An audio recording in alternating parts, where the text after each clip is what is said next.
In the last class, we learned that paradigms lay a philosophical foundation for understanding any phenomenon in the real world under investigation.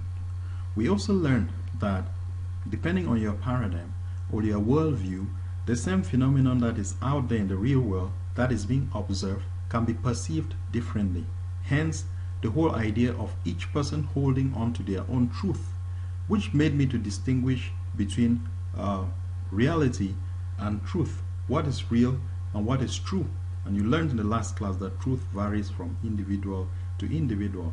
In this class, we'll be moving on from there to an introduction to market research, the role of market research in product positioning, audience analysis, advertising plan, the concept of online marketing, and online marketing tools. So what is online market research?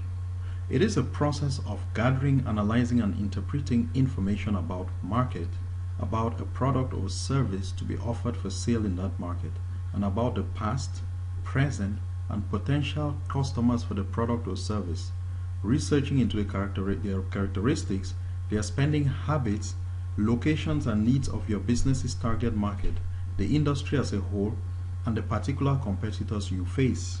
And the source is right there. There are several reasons why we conduct market research.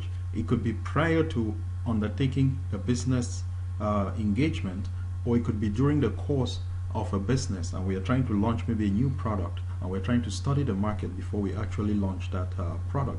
So you should understand that market research intervenes at different periods in the marketing cycle. It could be before, it could be after. And simply put, online market research is conducting market research using online data for online data sources. So it's the same like a traditional marketing research, but the difference now is that we're mostly relying on online data sources. For example, social media monitoring, sending out online surveys, analyzing comments from reviews, analyzing data from Google Analytics, Google Ads, and more. And online market research can also serve as the basis for further offline research. So sometimes it doesn't only end at online research, but we can use the information we have gathered while conducting an online research or online survey and further go to the ground to test or to validate what we found conducting such online research, following such online research procedures. What you should understand is that starting a business is not as easy as it sounds. You have to carry out research, and in carrying out market research you have to have these fundamental questions in mind. What to sell, where to sell, how to sell, and how to create awareness and demand, and how is the brand seen or perceived by customers or potential customers. These questions must be asked before undertaking on any business venture, because failing to ask all or the most crucial of these questions could lead you to undertake a venture that has no potential for succeeding, and that could fail right from the start. By asking what to sell kind of questions, you should first proceed, if you are online, by going to using online tools like Ubersuggest, like Ahrefs, like SEMrush, like Google Keyword Planner, to find the monthly search volume around main keywords related to your product. Are people actually searching for these keywords, and is there a high search volume around these keywords? Until then, do not undertake on that venture. Another important question to ask is, where do you plan to sell these products that you're creating?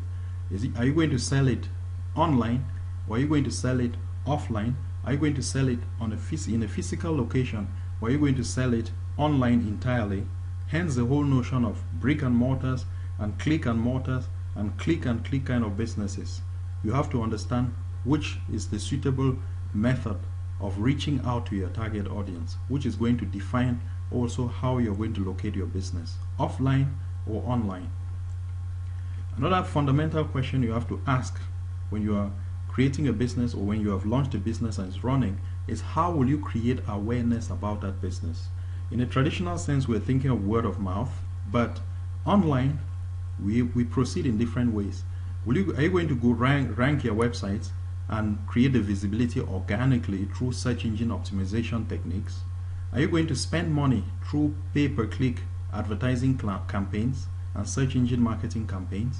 Are you going to create social media platforms or pages like YouTube and Facebook business pages and Twitter pages to promote your business? You have to ask these questions and see if your business complies with the rules of some of these platforms and if it can be effectively advertised.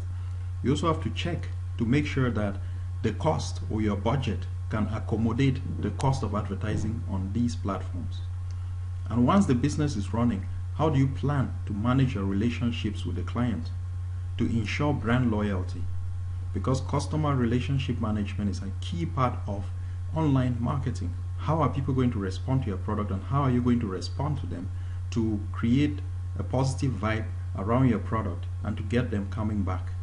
All these questions have to be addressed right at the start of any undertaking or any venture. And I gave this example of a business that failed to ask these fundamental questions. And this business was an e-commerce store that was set around the keyword Asian fit glasses. So it's a business that was targeting Asian people and was hoping to sell eyewear to them, and they were hoping that it would address that market specifically. And this business was supposed to be based in Canada. But looking at it, this lady who had this business actually went ahead and produced the glasses, packaging and everything, and shipped it before thinking about these fundamental questions that I asked. And of course, you can imagine what happened subsequently. When I show you just one example of why this business did not ask the fundamental questions and could fail, you understand why. If you look at Ubersuggest, right here is a tool that we can use to research keywords. And I typed in that keyword for Asian fit glasses just to see if there's a search volume around that, if people are interested in searching for, interested in Asian fit glasses. I typed in that keyword and I searched for the search volume within Canada and the SEO difficulty and the paid difficulty and the average cost per click for buying one visitor to that e-commerce store. And everything didn't look positive. The search volume, first of all, how many people are searching every month, was very low. To rank for that keyword was high. To pay for maybe advertising on Google for that keyword was also very difficult. It had a high score of 100, because remember, the closer it is to 0, the better for the cost per click. And in this case, you can clearly see that it's almost $3 per click. And let's say you wanted to bring 1,000 visitors to that e-commerce store, you could be looking at spending $3,000. If we lay back theoretically on the fact that sometimes it takes 1,000 visitors to convert one sale, to have one sale, you will understand that you'll be spending maybe $3,000 just to get one sale for a product that is not that expensive. So this business started had a very false start, on a false premise. Those main questions were not asked. They took the second step before the first. So as businesses, you have to pay attention to these questions. From the previous slide, you all understand now that market research is a must. Many companies, before entering into a foreign market, conduct market research that gives them important insights about their brand's future in a particular economy. And the reasons, among many others, could be sellability of can the product sell, if I could use that word, in the first place? What is the demand in the market? You have to ask that question. You have to ask if finding the right niche gives you focus, first of all, on those geographical regions where you can sell more products and generate ample revenue. By actually finding your potential audience and knowing that it is large enough and you can get people who could be interested, it gives you a leap forward, because when you launch that product, you know you are easily targeting the right market segment. And the medium of selling, are you going offline, are you going online? And how are you going to generate your awareness? How are you going to advertise the business to get people to know about that business? And how are you going to do it in a cost-effective manner? You have to ask these questions. And the customer perception, how do people perceive that kind of product, or how do people perceive that kind of brand in the setting where you want to go and operate? And while in the class, I gave an example of Suzuki, which is a car brand that is global, but it did not quite succeed in the Chinese market, because Suzuki, translated in Chinese, almost sounds like coffin. And coffin is something that people don't want to associate themselves with death. It's something that has a strong social and cultural connotation in that society, and people will want to stay away from anything related to death. So having that brand, Suzuki, in the Chinese market, without having done prior online market research and understood how this is culturally perceived, made that brand to fail in China. So it is very important prior to any marketing venture or any business venture to conduct sufficient online market research with the 5 fundamental questions which I asked. Remember, the list is not exhaustive. You could ask more questions which fall within the realm of online market research. Another big part of market research is understanding how you position your product. Product positioning. And product positioning is a form of marketing that presents the benefit of your product to a particular target audience. Through market research and focus groups, marketers can determine which audience to target based on favorable responses to the product. And to position your product, you have to analyze and do what we call a competitor analysis. Find all your competitors in the market and see what are they offering and see what their unique value proposition will be. How will you distinguish yourself from the other competitors in the market? These questions are also important for product positioning, because if everyone is doing the same thing and you're coming into the market to meet already established businesses which are doing the same thing and even better than you, it may be hard to beat the competition. So you have to come in with something unique to position your product. That thing could be innovation, but it could be related to an innovative product, but it could also be related to price. So you can go with a price-based strategy or a differentiation strategy if we went with a Bowman clock to position yourself appropriately in the market space. So you have to think of it carefully before launching any marketing or business venture as a whole. For product positioning in a marketplace, I shared a tool in the class which is called SimilarWeb. So with SimilarWeb, you can actually copy the URL of the e-commerce store or the business you want to compete with, type it in their search bar right up there, and this is the case for a website that I use as an example, and it's going to give you a lot of information about that website. And by understanding what that website is doing, their rank, maybe global rank, and their rank in the community or the country in which you want to position yourself, you begin to know how can you position yourself in the same rank with this business. What are your chances? Under what category of business is this business operating? You can also see stats on its search volume or the number of people who are visiting that website over a period of time. And then you begin to size your competition at that point. And for the people who visit, how interested are they in the website or the products that are on the website? This can be translated through what we call the bounce rate. People who are interested tend to stick more. So in this current case, this website has a 53.14% bounce rate, which is not a bad bounce rate, because even up to 66% of bounce rate, depending on the industry, still shows that many people are staying on the website for an average duration on the website pages of 4.31. So if you are becoming a competitor, you want to see how you can create a website that beats the competitor in terms of bounce rate, in terms of time that people will spend on the website, maybe make it more interesting. Then on this tool, you can see where visitors are coming from. Where are the visitors from your main competitor coming from? In the case of this website, they're mostly from the United States, India, Philippines, Canada, and Indonesia, for these 4 countries. And you can see it represented graphically on the world map right here. You can also see what the traffic sources are. What is your competitor using as their traffic source? Is it SEO for awareness? Are they focusing more on SEO as the case in this website? Is it direct traffic, meaning that the brand awareness is quite there? If you came in with a website that had more of direct traffic, it tells you that their brand awareness is stronger than a website that has less. Is it mostly referral traffic from other blogs that is bringing visitors to their website? You can ask these questions too and ponder about this with regards to your competitor. And you will see which websites are the top referring websites for your competitor, or for the case of this website, these are the top websites that are referring to it, and it can show you the percentage of traffic that is coming from those referral websites.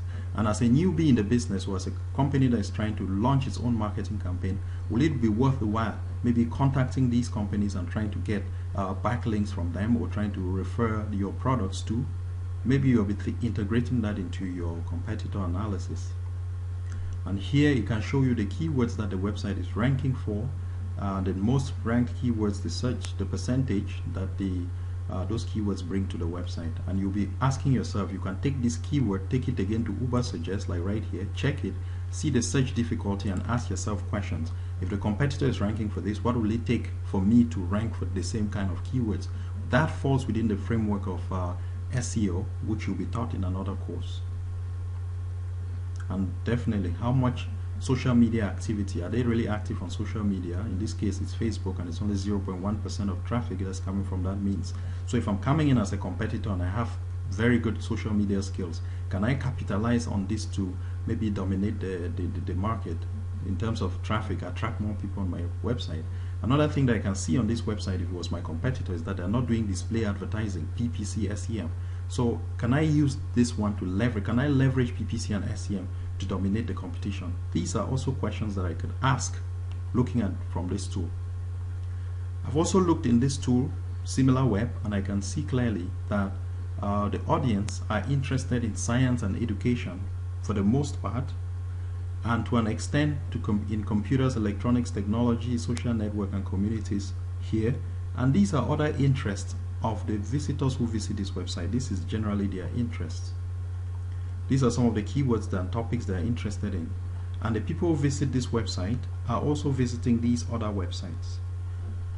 And right at the end, these are competing websites, competitors who have similar websites offering similar stuff like the website that I'm looking at. So if you had this business and you were looking at its competitors, these will fall under that category. It's up to you to go in and check to see what are the competitors doing and what can you do differently for a proper competitor analysis. So from a very simple tool like SimilarWeb, you can do a lot of reflexivity and come up with a lot of analysis that go a long way to make you distinguish or identify your opportunity in the market and position your product favorably. In the last section of this class, where we'll be asking again, who are they? Who is your audience? Because remember, if we go into the market, you have to ask all these questions which we mentioned in the earlier slide. For the question of who they are, who is your audience, you have to do what we call audience analysis. And you might have heard this term in marketing, persona analysis. Who is your target audience? What demographics? What's their background? What communication channels do they use? Is it email, phone, social media, or what? What are their goals, long-term and short-term goals, business or personal goals? What are their challenges, objectives, and fears? And it's based on these challenges, objectives, and fears that you can capitalize. And the last section is the buyer's journey. And the buyer's journey goes through 3 major steps. It could be more depending on other sources. There's an awareness stage, the consideration stage, and the decision stage in the buyer's journey. How can you position your product at different stages in the buyer's journey? Awareness, consideration, and decision phase. And remember, it's at the decision phase that everything happens. Most people want to get as most people in the decision phase as possible so that they can end up buying your product. There'll be more on the buyer's journey in another course that we'll be having. So that will be it for this slide and for this course. And remember, it is the second class, which was trying to introduce you to what market research is. And today we're actually using a tool to understand what how to use. We're going to use tools like what I showed you today, SimilarWeb and Ubersuggest, to study a competitor in the market and to make suggestions to a potential or hypothetical client that contacted you in a digital marketing agency. But before we go, remember one thing. We as humans, as we observe the real world, we have to go through a theoretical lens. We have to use theories in marketing to back up our arguments towards our observation of the real. And the difference between theory and practice, as I mentioned, is that theory informs practice. When we use theoretical models and secondary sources and theories that exist in marketing, we can better lay our claims, we can better structure our arguments towards understanding a phenomenon or a business case in the real world. On that note, we have come to the end of this class on Introduction to Online Market Research.